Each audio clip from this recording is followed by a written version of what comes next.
আসসালামু আলাইকুম everyone, welcome back to another new video with Mamun Hossain. বন্ধুরা, আরেকটি নতুন লেটেস্ট নিউজ নিয়ে চলে আসলাম। সেটা হলো ঢাবিতে ঢাকা বিশ্ববিদ্যালয়ে ঢাবিতে পিটিয়ে হত্যা। এটা আপনারা জানেন, গতকালকে একজনকে বাক প্রতিবন্ধী ওনাকে ঢাকা বিশ্ববিদ্যালয়ের কয়েকজন ছাত্র গণপিটুনি দিয়ে উনি মৃত্যুবরণ করেছেন। 164 ধারায় জবানবন্দি দিচ্ছেন 6 শিক্ষার্থী ঢাকা বিশ্ববিদ্যালয়। এটা হলো আজকের নিউজ। ঢাকা বিশ্ববিদ্যালয়ের ফজলুল হক এই ঘটনাটা কিন্তু ঘটছে।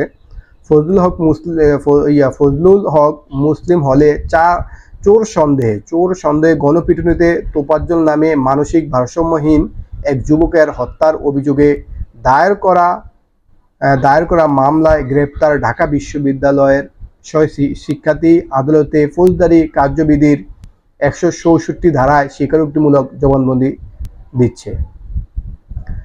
শুক্রবার মামলাটির তদন্ত কর্মকর্তা শাহবাগ থানার উপপরিদর্শক আমিনুল ইসলাম তাদের আদালতে হাজির করেন।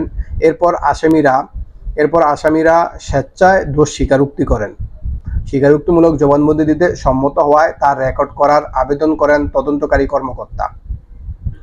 আবেদনের পরিপ্রেক্ষিতে ঢাকার মেট্রোপলিটন ম্যাজিস্ট্রেট সাদ্দাম হোসেনের আদালত তাদের জবানবন্দি রেকর্ড করেছেন। আদালত সূত্রে এসব তথ্য জানা গেছে। ওই 6 শিক্ষার্থী হলেন ফজলুল হক হল শাখা ছাত্রলীগের সাবেক উপবিজ্ঞান ও প্রযুক্তি সম্পাদক এবং পদার্থবিজ্ঞান বিভাগের শিক্ষার্থী মোহাম্মদ জালাল মিয়া, মৃত্তিকা পানি ও পরিবেশ বিভাগের শিক্ষার্থী সুমন মিয়া, পুষ্টি ও খাদ্যবিজ্ঞান ইনস্টিটিউটের মোহাম্মদ মোত্তাকিন সাকিন, গণিত বিভাগের আহসানুল্লাহ, জিওগ্রাফির আল হোসাইন সাজ্জাদ ও ওয়াজিবুল আলম। বৃহস্পতিবার বিশ্ববিদ্যালয় প্রশাসনের সহায়তায় ফজলুল হক মুসলিম হল থেকে ওই শিক্ষার্থীদের গ্রেপ্তার করা হয়।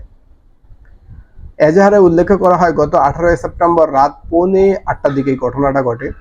গত 18 সেপ্টেম্বর রাত 7:45টার সময় একজন যুবক ঢাকা বিশ্ববিদ্যালয়ের ফজলুল হক মুসলিম হলের গেটে সন্দেহজনকভাবে ঘোরাফেরা করেছিল। এ সময় বিশ্ববিদ্যালয়ের কিছু ছাত্র তাকে আটক করে প্রথমে ফজলুল হক মুসলিম হলের মূল ভবনের গেস্ট রুমে নিয়ে যান।